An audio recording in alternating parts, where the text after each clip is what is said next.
میرے بھی چھوٹے سے بچے ہیں، جب وہ جیل کی سلاخوں کے سامنے آ کر آنسو بہاتے تھے تو دل پر چھریاں چلتی تھی۔ وہ بچے جو ہمیشہ ہمارے سینے پر سوتے رہے، آج میں ان کو چھو بھی نہیں سکتا۔ جب وہ سلاخوں کے پیچھے کھڑے ہو کر دور سے رو کر کے چلے جاتے 15 منٹ، تو کیا ہمارے دل میں بچوں کی محبت نہیں؟ کیا ہمارے گھر بار نہیں، ہماری بہنیں، ہمارے بھائی، ہماری ماں نہیں؟ سبسکرائب کیجیے ہمارے چینل نور رضا کو اور بیل آئیکن کو پریس کیجیے، جس سے آپ کو ہماری نیو ویڈیو کی نوٹیفیکیشن ملتی رہے۔ جو چیز خاص طور پر بولنی ہے وہ یہ ہے، ان حالات سے آج جو گھبرائے ہوئے ہیں یہ وہ لوگ ہیں جو عیش پرست ہیں۔ میں کسی کو خاص ٹارگٹ کر کے نہیں کہنا چاہتا، لیکن بہت سارے وہ لوگ جو اثر و رسوخ رکھتے ہیں لیکن وہ آگے آنا نہیں چاہتے۔ دین اسلام پر حملے ہوں، حضور پاک کی عزت پر حملہ ہو، کسی کو بولنا نہیں ہے، کیونکہ پتہ ہے دیکھو اس مولانا کو کس طرح کیے، اسی طرح دوسروں کو بھی کر دیا جائے۔ جو کمفرٹ زون میں بیٹھنے کے عادی ہو گئے وہ اپنا ایریا چھوڑ کر ہٹنا نہیں چاہتے۔ اگر میں کچھ کہوں گا حضور پاک صلی اللہ تعالیٰ علیہ وسلم کی ناموس کے لیے تو میرا عیش خطرے میں آ جائے گا۔ اکثر کی یہی سوچ ہے، میرا تو اپنا دھندا ہے، میرا بزنس ہے، میرے بیوی بچے ہیں، ہو سکتا ہے مولانا کو کسی چیز کی فکر نہیں ہوگی۔ آپ کو میں بتاؤں، آپ کو اندازہ نہیں ہمارے دل میں ہمارے بچوں کی کتنی محبت ہے۔ میرے بھی چھوٹے سے بچے ہیں، جب وہ جیل کی سلاخوں کے سامنے آ کر آنسو بہاتے تھے تو دل پر چھریاں چلتی تھی۔ وہ بچے جو ہمیشہ ہمارے سینے پر سوتے رہے، آج میں ان کو چھو بھی نہیں سکتا۔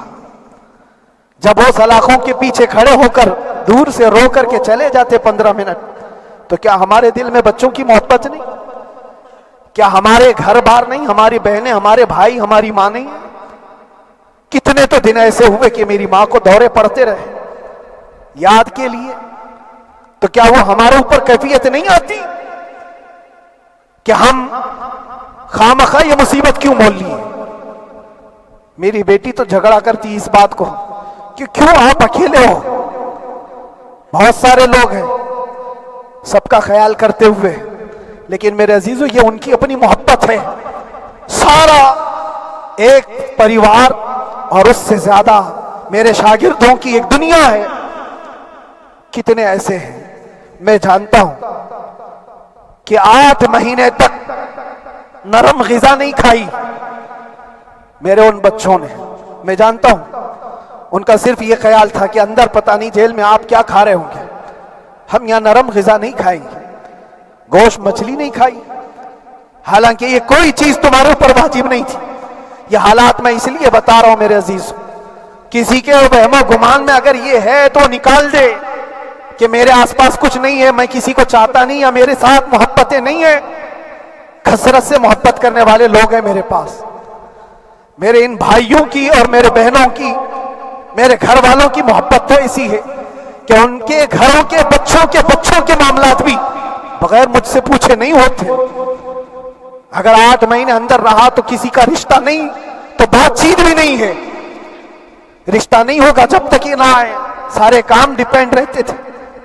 مجھے بھی ان تمام چیزوں کا احساس ہے، لیکن یہ سب چیزیں ایک طرف، میرے مصطفیٰ کی عزت اپنی طرف۔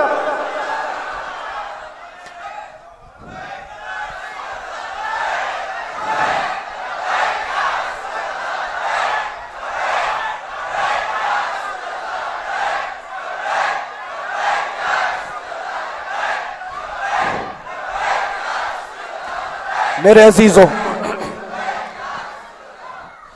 ہر ایک کے آنسوں کے قطرے میں نے دیکھے، بھائیوں کے، بہنوں کے، میرے پاس ملنے کے لیے میرے جو شاگرد آتے ان کے، یہ اکثر جب جیل کی دیوار پر آ کر کھڑے ہوتے، ان کی آنکھیں لال، یہ آنسو بہاتے 15 منٹ ملاقات کر کے چلے جاتے۔